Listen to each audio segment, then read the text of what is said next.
Mr. Thomas, I am Dr. Crawley, the hospitalist. It appears you have an intestinal infection. I would like to admit you to the hospital for a few days of antibiotics. Must I stay? I have so much to do at work. Well, this can be very serious if it gets out of control. Plan on staying 3 or 4 days. I will set things up. Dictation start. Mr. Thomas is a 72-year-old male with acute diverticulitis. He has a fever and pain. He has required 1 dose of morphine in the ED. On examination he is tender in the left lower quadrant but no guarding. Plan. Admit and give IV fluids and IV antibiotics, clear liquid diet and CBC in the morning. Well, good morning, Doc. I am feeling so much better this morning. My pain is gone. I had some liquids for breakfast and want to go home. Well, I am surprised but happy. I will let you go home. Take it easy for a few days and see me in the office next week. The nurse will bring in the prescription. Take it until gone. Thanks, Doc. I will call for that appointment as soon as I get home. Well, let's see what we have here.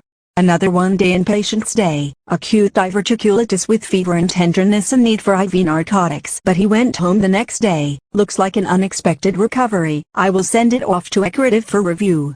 I am not sure the documentation supports billing inpatient status. Okay, let's call this meeting of the UR committee to order. Do we have any rebilling charts to review? Yes, I reviewed a case of Dr. Crawley.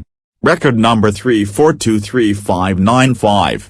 The patient had an unexpected recovery but Accredited reviewed the documentation and the notes do not justify the expectation of a 2 midnight stay. Sorry I am late.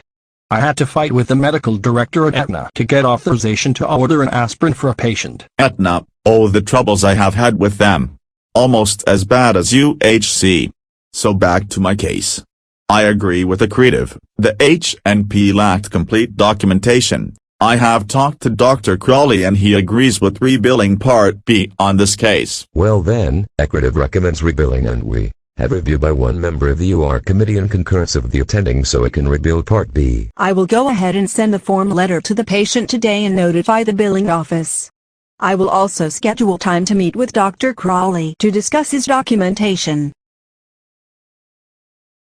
Oh no, another one of those rebills. First I have to bill the inpatient claim. Then I have to wait for that to process. Then I have to recode it as a Part B outpatient claim and a Part B inpatient claim depending if service is ready for or after the inpatient order. That is so much work. I wish the case managers would catch these before discharge and do the condition code 44. That is so much easier to code and the hospital gets paid faster. I really wish they did not put billing in the basement. There is no cell signal down here. What are you talking about? Nancy has another Part B rebill and you are complaining about your personal calls? Get back to work.